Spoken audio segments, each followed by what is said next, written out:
Day 1177 of the Trump administration, 200 days to go until the presidential election.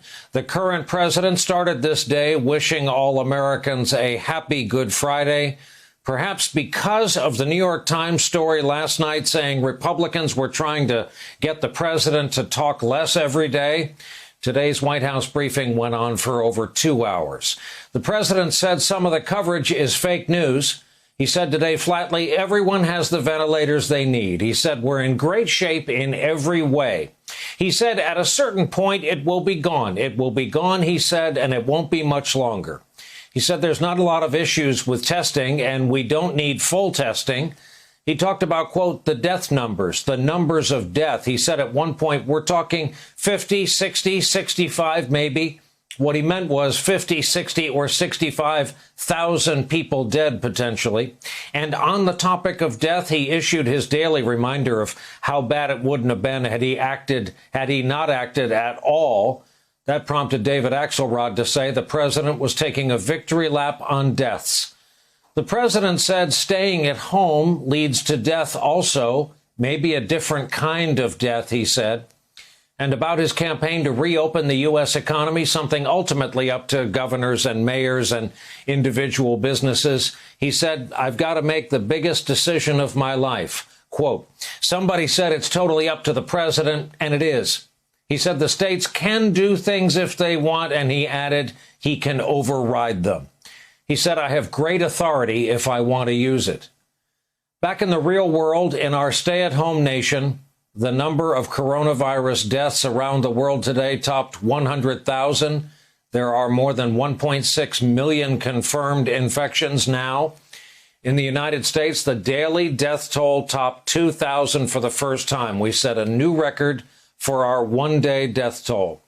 NBC News reporting over 18,000 people have now died from coronavirus. More than 490,000 are known to have been infected. That's an increase of over 30,000 cases in just this past day alone.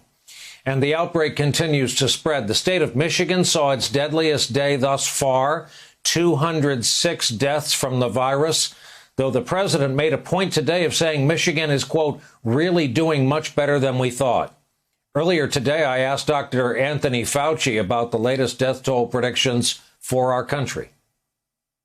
The most recent examination of the model with the new data that has been put in says about 60,000. I still think we can do even better than that. That's why I've always said, sometimes to the dismay of my modeling colleagues, that models are as good as the assumptions you put in, and you could influence those assumptions by real data. So 60,000 is where the model is saying now, but let's see, maybe we can do even better than that. More of my conversation with Dr. Fauci coming up. As we said, Trump still has his sights set on reopening the American economy, as he puts it. And today he offered a preview of a new second government task force to get things up and running.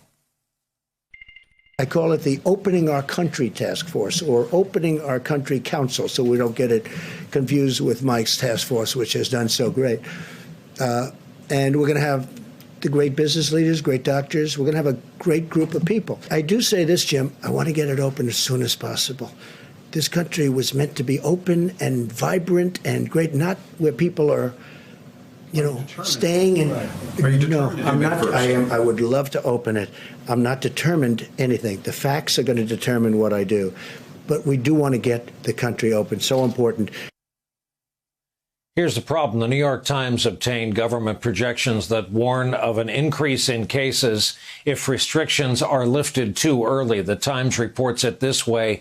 Stay-at-home orders, school closures, social distancing greatly reduce infections of the coronavirus, but lifting those restrictions after just 30 days will lead to a dramatic infection spike this summer and death tolls that would rival doing nothing.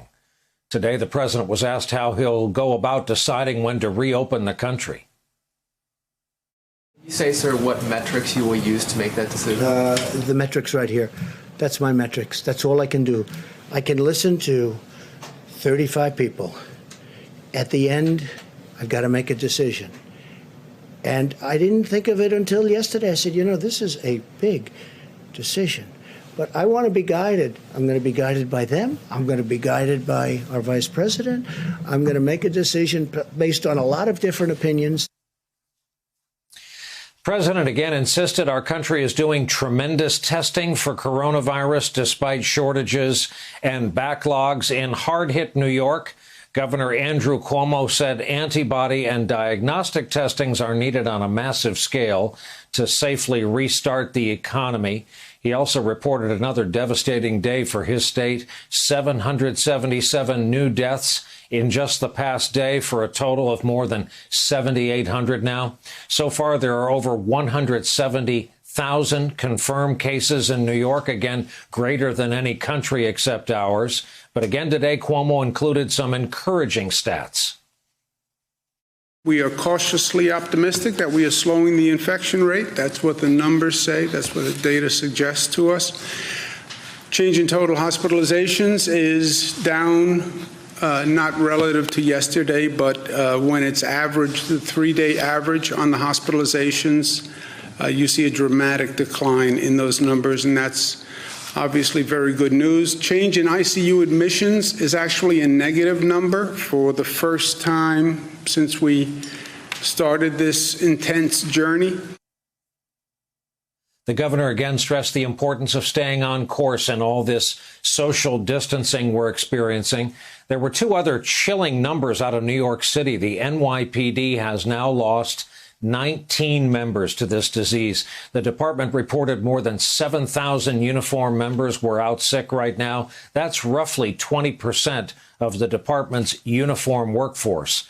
Then there are the chilling images, new video out of New York City of a trench being dug at the public cemetery on Hart Island to accommodate a dramatic increase in the number of unclaimed bodies. The cemetery receiving roughly the same amount of bodies per day that it used to receive each week. Mayor Bill de Blasio offered this sobering assessment of the past 7 days. This is a week where we reached milestones we could never have imagined. 5,000 New Yorkers lost, so many more than we even lost on our worst day of 9/11. A number we literally can hardly imagine. And every single one of the people we lost, a human story, a family grieving. At some point today, we will get to the point of 100,000 cases that have occurred in New York City.